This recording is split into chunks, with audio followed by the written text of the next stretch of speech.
जय हिंद। तो आज आप लोगों के लिए लेकर के आ गया हूं 25 MCQ का सीरीज चैप्टर 1 का पार्ट 1 का, जिसका नाम है रासायनिक अभिक्रिया और समीकरण। इसमें हम देखेंगे कि किस तरह से एग्जामिनेशन में ऑब्जेक्टिव क्वेश्चन पूछे जाते हैं। तो जो ऑब्जेक्टिव क्वेश्चन एग्जामिनेशन में पूछे जाते हैं, हम उन पूरे ऑब्जेक्टिव क्वेश्चन को यहाँ पर रखेंगे, जिसे MCQ या फिर हिंदी में वस्तुनिष्ठ प्रश्न भी कहते हैं। तो आज आप देखेंगे कि वस्तुनिष्ठ प्रश्न को हम किस तरीके से सॉल्व करके अच्छे मार्क्स उठा सकते हैं एग्जामिनेशन में। तो मैट्रिक एग्जामिनेशन 2024 के जो भी छात्र हैं, जो भी कैंडिडेट हैं, उन सभी के लिए ये वीडियो बहुत ही इन्फॉर्मेटिव होने वाला है। तो आप लोग इस वीडियो को स्किप नहीं कीजिएगा, पूरा देखिएगा और चैनल को सब्सक्राइब जरूर कर लीजिएगा, ताकि इसी तरह के और भी इंफॉर्मेटिव वीडियो और भी ऑब्जेक्टिव के सीरीज आपको लगातार मिलते रहें। तो चलिए हम लोग स्टार्ट करते हैं। पहले क्वेश्चन की तरफ देखते हैं कि पहला क्वेश्चन क्या है। तो पहला क्वेश्चन हमारा है कि समीकरण 2H2 + O2 sign of gives H2O एक है। क्या है? तो संयोजन अभिक्रिया दिया हुआ है, वियोजन अभिक्रिया दिया हुआ है, अवक्षेपण अभिक्रिया दिया हुआ है और उदासीनीकरण अभिक्रिया दिया हुआ है। यहाँ पे 4 अभिक्रिया दिए हुए हैं। इसी प्रकार से आपको एग्जामिनेशन में क्वेश्चन ऑब्जेक्टिव का पूछा जाता है। तो देखिए करना क्या है इसमें कि हमने जो वीडियो पीछे जो वीडियो हमने पढ़ाया है, जिसमें हमने पूरे रिएक्शन को, पूरे अभिक्रिया को हमने आपको समझाया है, तो उस वीडियो को एक बार आप जरूर देखिएगा। इसका आपको आई बटन में इसका लिंक मिल जाएगा, जहां से आप पूरे रासायनिक अभिक्रिया को देख सकते हैं। तो चलिए हम लोग शुरू करते हैं कि आखिर में ये रासायनिक अभिक्रिया है क्या। तो यहाँ पे देखिए कि हाइड्रोजन और ऑक्सीजन दो तत्वों के योग से एक जो है जल बन रहा है, यानी H2O बन रहा है, जिसको हम जल कहते हैं। तो यहाँ पे 2 तत्वों के मेल से एक यौगिक बन रहा है। तो इस प्रकार की अभिक्रिया जहां पर 2 तत्व मिलकर के कोई एक नया यौगिक का निर्माण करते हैं, तो उसे हम कहते हैं संयोजन अभिक्रिया। उसे क्या कहते हैं? संयोजन अभिक्रिया। याद रहे कि एक तत्व दूसरे तत्व के साथ मिल करके कोई तीसरा तत्व बनाता है, एक ही तत्व बनाता है, तो ऐसे अभिक्रिया को हम कहते हैं संयोजन अभिक्रिया। तो आप इसमें क्या मानना है? आपको संयोजन अभिक्रिया में टिक कर लेना है आपको। चलिए अब अगला क्वेश्चन की तरफ हम लोग चलते हैं। तो यहाँ देखते हैं कि क्वेश्चन लिखा हुआ है कि मैग्नीशियम ऑक्सीजन के साथ संपर्क कर क्या बनाता है। तो मैग्नीशियम जो है ऑक्सीजन के साथ जब संपर्क करता है तो क्या बनाता है। देखिए यहाँ पर एक मैग्नीशियम का एक रिबन लिया गया है। ये देखिए रिबन है। इस रिबन को इस रिबन को जलाया जा रहा है, किसमें? ऑक्सीजन में। तो देखिए मैग्नीशियम रिबन को जब ऑक्सीजन में जलाया जा रहा है, तो यहाँ पर इसका सफेद रंग का जो है चूर्ण कह सकते हैं आप, पाउडर कह सकते हैं, सफेद पाउडर प्राप्त होता है। ये भी क्वेश्चन में पूछा जा सकता है कि मैग्नीशियम को जलाने पर जो मैग्नीशियम ऑक्साइड बनता है, उसका रंग कैसा होता है। तो आपको ध्यान रखना है, उसका रंग सफेद होता है, उसका रंग व्हाइट होता है।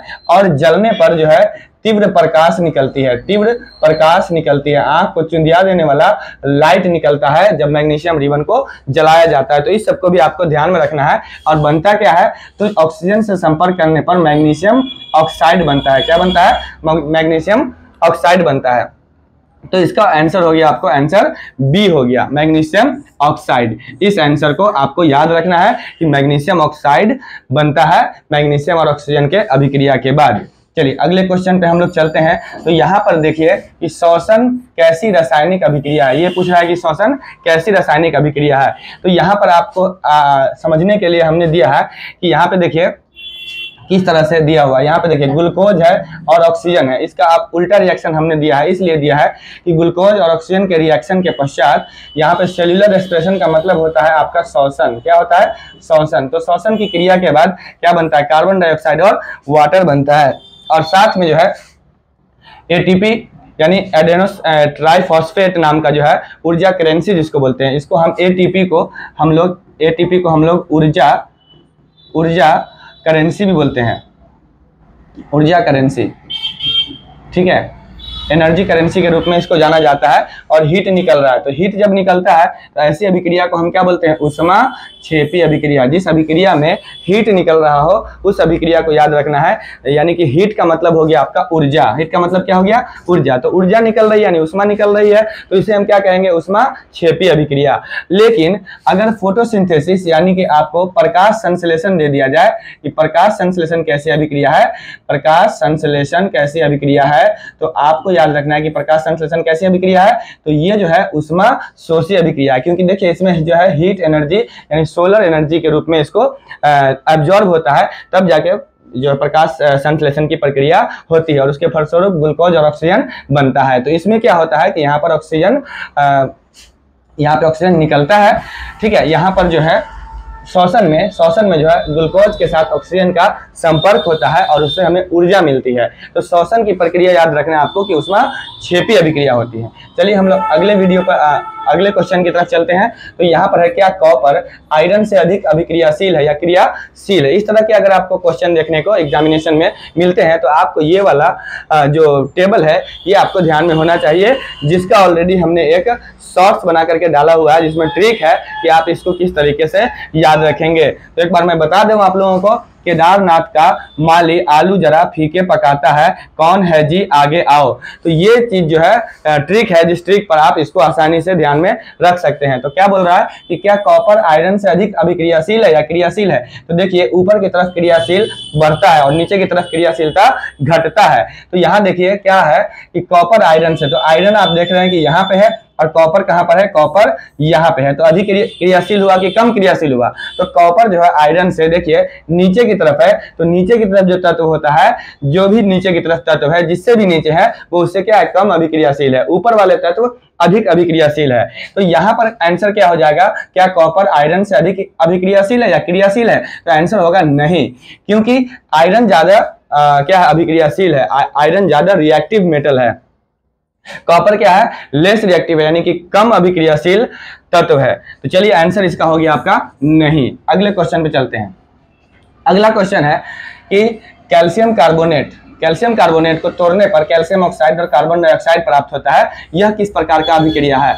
तो देखिए, जब कोई एक तत्व टूट करके दो या दो से अधिक तत्व बनाता है तो ऐसे अभिक्रिया को हम बोलते हैं अपघटन अभिक्रिया। क्या बोलते हैं?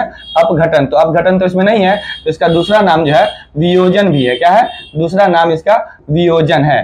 तो आपको याद रखना है अपघटन या वियोजन। तो इसका आंसर कौन सा हो जाएगा? वियोजन अभिक्रिया। ये कौन सी अभिक्रिया हो गई? वियोजन अभिक्रिया। जिस अभिक्रिया में एक तत्व टूट कर दो या दो से अधिक तत्वों का निर्माण करते, एक यौगिक टूट करके दो या दो से अधिक तत्वों का निर्माण करते हैं, तो ऐसे अभिक्रिया को बोला जाता है वियोजन अभिक्रिया या अपघटन अभिक्रिया।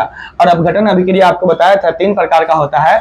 एक होता है जो कि प्रकाश से यानी कि लाइट से जो है रिएक्शन होता है, दूसरा होता है इलेक्ट्रिसिटी से यानी कि विद्युत से रिएक्शन होता है, तीसरा रिएक्शन जो होता है आपको इलेक्ट्रिसिटी से होता है, विद्युत से।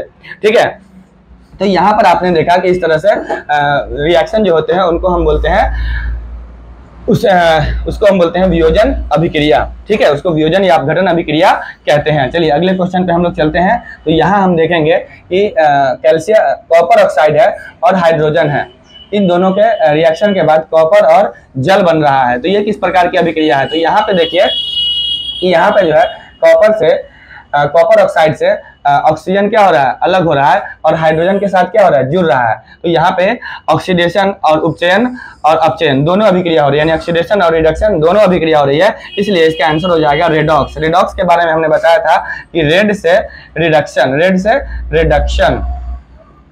और ऑक्स से क्या होता है? ऑक्सीडेशन। तो ये इंग्लिश में जो नाम है उस नाम के आधार पर इसका नाम है रेडॉक्स, यानी कि उपचयन और अपचयन दोनों अभिक्रिया यहाँ साथ साथ हो रही है। ऑक्सीडेशन। ठीक है, तो ऑक्सीडेशन और रिडक्शन दोनों अभिक्रिया को हम क्या बोलते हैं? रेडॉक्स अभिक्रिया। ठीक है, तो यहाँ पर आपका आंसर हो जाएगा रेडॉक्स अभिक्रिया। चलिए अब अगले सवाल पे चलते हैं। तो देख रहे हैं कि निम्नलिखित में कौन संतुलित समीकरण नहीं है? कौन समीकरण संतुलित नहीं है? तो हम लोग देखेंगे सबसे पहले कि यहाँ पे Fe1 है और यहाँ पे भी Fe1 है। यहाँ पे क्लोरीन जो है वो 2 है और यहाँ पे क्लोरीन 3 है। तो सीधा हमारे पास आंसर यही मिल जाता है कि यहाँ पे जो है दोनों तरफ जो परमाणु है उनकी संख्या समान नहीं है। तो आपका आंसर हो जाएगा ये option A. Option A is the right answer. चलिए आगे भी हम देख लेते हैं। यहाँ देखिए ये सब संतुलित है, तो कैसे है? Mg देखिए दोनों बराबर है। Cu यहाँ पे 1 है और Cu यहाँ पे भी 1 है। SO4 यहाँ पर है और SO4 यहाँ पे, तो इस तरीके से ये संतुलित हुआ। यहाँ पे देखिए सोडियम 1 है, यहाँ भी सोडियम 1 है। OH ऑक्सीजन और हाइड्रोजन यहाँ पे कितने हैं? 2 है, तो हाइड्रोजन यहाँ पे 2 हो गए, और ऑक्सीजन कितना है? 1 है, तो यहाँ ऑक्सीजन भी 1 है। तो इस तरीके से ये भी क्या है? संतुलित रासायनिक अभिक्रिया है, समीकरण है। यहाँ देखिए आप जिंक है 1 ठो, यहाँ पे भी जिंक है 1 ठो, अब यहाँ पे सल्फेट सल्फर देखिए एक है, यहाँ भी सल्फर एक है, तो इस तरीके से ये भी रासायनिक समीकरण जो है वो क्या है, संतुलित है, बैलेंस है। तो एक ही रासायनिक समीकरण यहाँ पर ऐसा है जो कि संतुलित नहीं है। तो हमारा आंसर भी यहाँ नहीं पूछ रहा है, तो ध्यान में रखना कि जो नहीं हो वही हमारा आंसर होगा।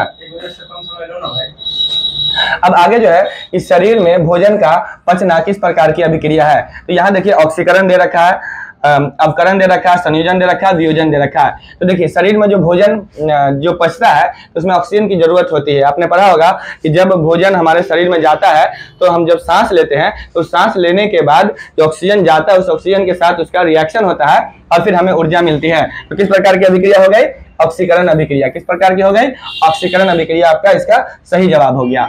अगले सवाल की तरफ देखते हैं, तो निम्नलिखित में कौन विस्थापन अभिक्रिया है। तो विस्थापन अभिक्रिया के बारे में आपको बताया गया है कि वैसी अभिक्रिया जिसमें अधिक क्रियाशील धातु कम क्रियाशील धातु को क्या कर देते हैं, विस्थापित कर देते हैं, उसे हम विस्थापन अभिक्रिया कहते हैं। तो यहाँ पर देख रहे हैं कि ये तो एक पदार्थ टूट करके दो या दो से अधिक पदार्थ बन रहा है, ये किस प्रकार की अभिक्रिया हो गई, ये हो गई वियोजन अभिक्रिया। कौन सी हो गई, वियोजन या आप घटन अभिक्रिया आप कह सकते हैं। यहाँ पे देखिए ये कॉम्बिनेशन रिएक्शन है, यानी कि संयोजन अभिक्रिया है। यहाँ पर दो तत्व मिल करके एक यौगिक का निर्माण कर रहे हैं, तो ये कौन सा हो गया, संयोजन अभिक्रिया होगा। यहाँ पर देखिए जिंक है और यहाँ पे Cl है, तो जिंक जो है HCl से यानी हाइड्रोक्लोरिक अम्ल से हाइड्रोजन को क्या कर रहा है, विस्थापित कर रहे हैं। देखिए हाइड्रोजन विस्थापित हो रहा है, तो ये जो है आपका सही आंसर है, विस्थापन अभिक्रिया यही है। यहाँ पर भी संयोजन अभिक्रिया है, देख सकते हैं आप, यहाँ पे क्या है, संयोजन अभिक्रिया है। तो इस तरीके से आप समझ सकते हैं कि विस्थापन अभिक्रिया कौन सी है। तो विस्थापन अभिक्रिया आपका आंसर सी सही है। चलिए अगले सवाल पे चलते हैं। तो देख रहे हैं उभयधर्मी ऑक्साइड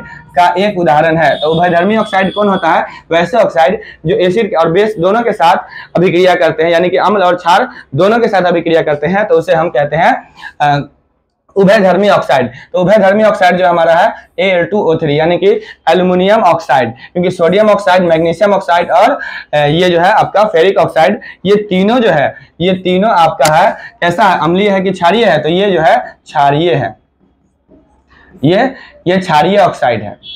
इसलिए हमारा उभयधर्मी ऑक्साइड जो हो गया क्षारीय ऑक्साइड, तो ये आपका क्षारीय ऑक्साइड है।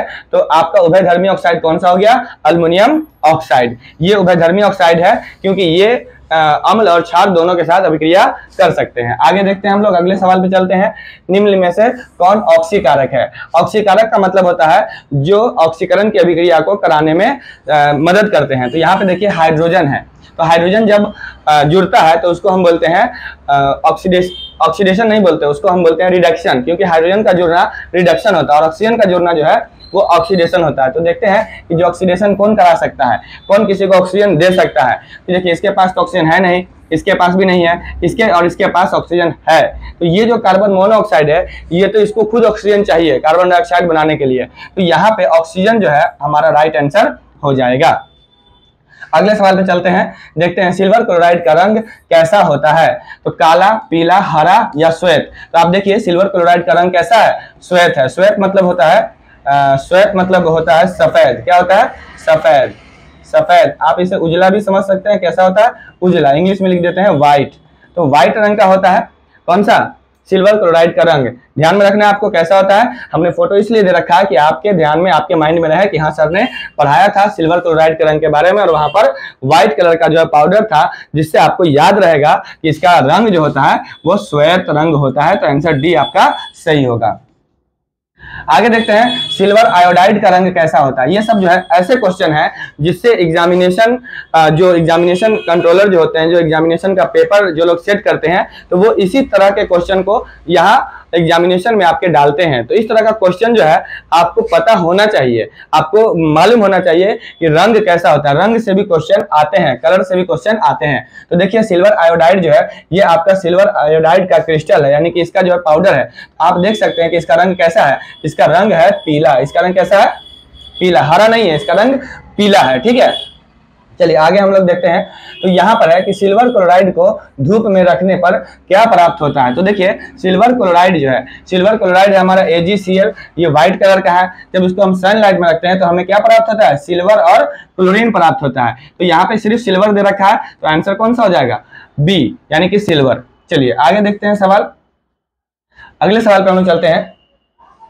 कि फेरस सल्फेट के से लोहा को कौन सी धातु विस्थापित कर सकती है। तो बताइए कि फेरस सल्फेट से कौन सी धातु जो है फेरस को यानी कि लोहे को विस्थापित कर सकती है। तो जो भी लोहा से ऊपर होगा, लोहा कहां पर है, हमारा लोहा जो है आयरन, आयरन को लोहा बोलते हैं। तो आयरन से ऊपर जिंक है, एल्युमिनियम है, मैग्नीशियम है, कैल्शियम है, सोडियम है और पोटेशियम है। तो ये सब अलग कर सकते हैं। तो यहाँ हम ऑप्शन में देखेंगे कि कौन सा है। तो ऑप्शन में जो है टीन है, टीन नीचे है, जिंक है, जिंक ऊपर है। चलिए जिंक है, कॉपर देख लेते हैं, कॉपर भी नीचे है और अर्जेंटीनियम यानी सिल्वर भी क्या है, नीचे है। तो आंसर हमारा कौन सा हो जाएगा, जिंक। जो भी ऊपर है यानी कि अधिक अभिक्रियाशील है लोहा से, वो लोहे को विस्थापित कर सकती है। ये नीचे वाले अगर कोई भी रिएक्शन में रहेंगे वो विस्थापित नहीं कर पाएंगे। तो ये आपको ध्यान में रखने की जरूरत है।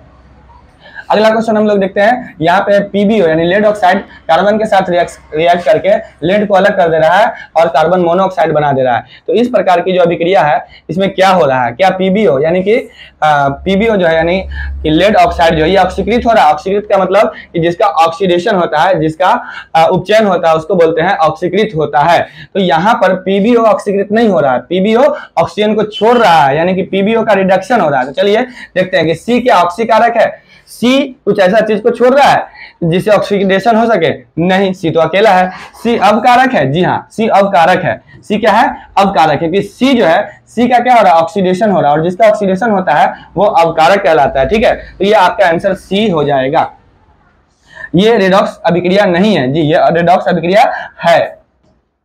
आगे क्वेश्चन हम देखते हैं कि इनमें से कौन ऑक्सीकारक और अपकारक दोनों हैं। तो यहाँ पे देखिए, यहाँ पे सिर्फ इसको हाइड्रोजन छोड़ सकता है, ये हाइड्रोजन छोड़ के हाइड्रोजन छोड़ सकता है और यहाँ पे जो है हाइड्रोजन भी छोड़ सकता है और ऑक्सीजन भी छोड़ सकता है, क्योंकि इसके पास दोनों है। इसके पास सिर्फ और सिर्फ क्या है, ऑक्सीजन है। इसके पास ना ऑक्सीजन है ना हाइड्रोजन है। तो ये आपका ऑक्सीडेशन और रिडक्शन यानी कि ऑक्सीकारक और अपकारक दोनों करा सकता है, दोनों है ये। ठीक है, आंसर आपका हो जाएगा क्या, बी। अगले सवाल पे चलते हैं। तो कह रहा है SnCl2 क्या है। SnCl2 हमारा क्या है, ऑक्सीकारक है या अपकारक है या दोनों है। तो चलिए देखते हैं SnCl2 हमारा क्या है।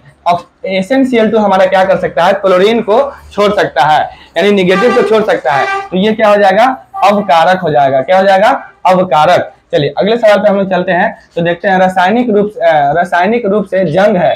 जंग क्या है, जंग का रासायनिक सूत्र क्या होता है। तो हाइड्रेटेड फेरस ऑक्साइड नहीं, हाइड्रेटेड फेरिक ऑक्साइड होगा आपका आंसर। क्या होगा, हाइड्रेटेड फेरिक ऑक्साइड। इसका आप लिख सकते हैं फॉर्मूला Fe2O3 × XH2O। यहाँ पे XH2O इसलिए लिखा गया है कि इसमें पानी की मात्रा जो होती है वो बढ़ घट सकती है, यानी कि जल के रूप में जो जलवाष्प होता है उसकी मात्रा बढ़ घट सकती है। तो इसलिए Fe2O3 × XH2O लिखा जाता है। ये जंग का फॉर्मूला है। क्या है, जंग का फॉर्मूला। आपसे पूछा भी जा सकता है कि जंग का फॉर्मूला क्या है, तो ये है। और जंग का नाम क्या है, तो हाइड्रेटेड फेरिक ऑक्साइड, याद रखेंगे।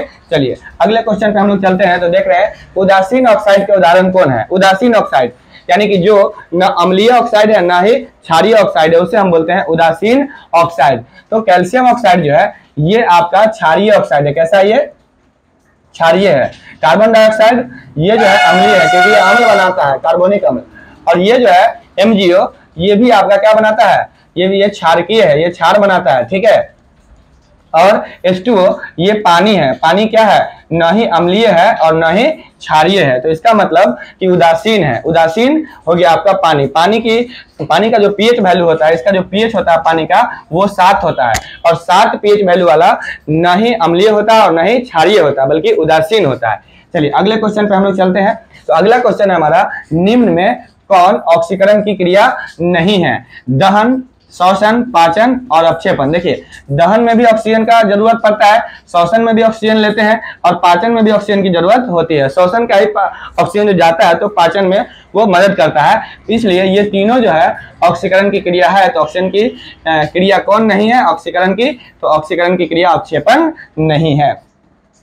अगले सवाल की तरफ रुख करते हैं। तो सोडियम की परमाणु संख्या कितनी है। तो सोडियम की परमाणु संख्या आपको याद रखनी पड़ेगी। हमने 10 तक का ऑलरेडी एक ट्रिक बनाया था, आपको 11 से लेकर के 20 तक का भी ट्रिक मिल जाएगा।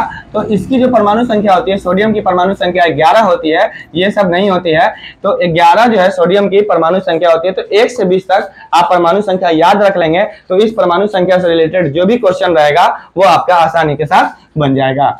आगे देखते हैं कि सबसे सबसे अधिक विद्युत ऋणात्मक तत्व कौन है? तो देखिए सबसे अधिक विद्युत ऋणात्मक तत्व के बारे में अगर कहा जाए तो फ्लोरीन है। ठीक है, सबसे अधिक फ्लोरीन है, तो आप फ्लोरीन लिख लीजिए, उसके बाद क्लोरीन है, उसके बाद ब्रोमीन है, और सबसे कम जो है वो आयोडीन है। तो आप ये क्रम याद रखें, और सबसे कम अगर पूछा जाए ऋणात्मक तत्व, विद्युत ऋणात्मक तत्व, तो वो आयोडीन है, और सबसे अधिक कौन है? फ्लोरीन है। चलिए आगे क्वेश्चन पे चलते हैं हम लोग। तो देखते हैं कि सबसे अधिक जो है विद्युत धनात्मक तत्व कौन है? सबसे अधिक विद्युत धनात्मक तत्व कौन है? तो हम देखेंगे कि यहाँ पे क्या है ऑप्शन हमारे पास, सोडियम, पोटेशियम, रुबेडियम और सीजियम। तो ऐसे हमारे बुक में अगर हम देखते हैं, हमारी किताबों में देखते हैं, तो पोटेशियम सबसे अधिक अभिक्रियाशील धातु है, क्योंकि वो सबसे ज्यादा विद्युत धनात्मक है जहां तक हम लोग पढ़ते हैं। लेकिन यहाँ पे अगर सीजियम और रुबेडियम दिया हुआ है तो रुबेडियम से भी ज्यादा है सीजियम। आप देखेंगे तो जब आप सारणी देखेंगे, आवर्त सारणी, तो पोटेशियम के नीचे रुबेडियम और रुबेडियम के नीचे सीजियम होता है। तो सीजियम जो है सबसे अधिक विद्युत धनात्मक तत्व है। इससे नीचे भी एक होता है फ्रेंसियम, लेकिन वो रेडियोधर्मी तत्व है, जिसकी वजह से वो एग्जिस्ट नहीं कर पाता है, वो जो है खत्म हो जाता है, इसलिए उसको हम नहीं शामिल कर सकते हैं। तो विद्युत धनात्मक तत्व के बारे में अगर पूछा जाएगा कि सबसे अधिक विद्युत धनात्मक तत्व कौन है, तो वो है सीजियम। एक बात और बता दें, अगर सीजियम और रुबेडियम न रहे तो आपका क्या होगा? पोटेशियम आंसर होगा। ठीक है, चलिए आगे देखते हैं कि निम्नलिखित में कौन सा पदार्थ बिना ज्वाला के जलता है? ज्वाला का मतलब होता है ये जो आप देख रहे हैं, लौ जिसको बोलते हैं, ये है ज्वाला, इसको हिंदी में बोलते हैं ज्वाला। आप देखिए, समझिए ज्वाला किसमें होता है। देखिए कोयला में, मोमबत्ती में, केरोसिन में, मीथेन में। देखिए मीथेन गैस होता है, और गैस जब जलता है तो ज्वाला उत्पन्न करता है। केरोसिन में भी आपने देखा होगा, डिब्बी वगैरह में या लालटेन में जब वो जलता है तो उसमें से लौ निकलता है। मोमबत्ती तो देख ही रहे हैं, यहाँ से लौ निकल रहा है। कोयला जब आपने देखा होगा कि जब कोयला को आप जलाते हैं तो उसमें से लौ नहीं निकलता, वो सिर्फ लाल हो जाता है और लौ उसमें से नहीं निकलता। तो आंसर हो जाएगा बिना ज्वाला के कोयला जलता है। आज के लिए इतना ही। 25 क्वेश्चन है, आपको इसे 2 बार 3 बार करके प्रैक्टिस करें। आज प्रैक्टिस करें, फिर 2 महीना बाद प्रैक्टिस करें, फिर एग्जामिनेशन के समय में प्रैक्टिस करें। और आपको पहला चैप्टर से कोई भी जो है सवाल आता है, किसी भी तरह का सवाल आता है, तो आपसे जरूर बन जाएगा। आप अगर इस वीडियो को देखेंगे, इस वीडियो को लाइक जरूर कर दें, चैनल को सब्सक्राइब कर दें। जय हिंद, जय भारत।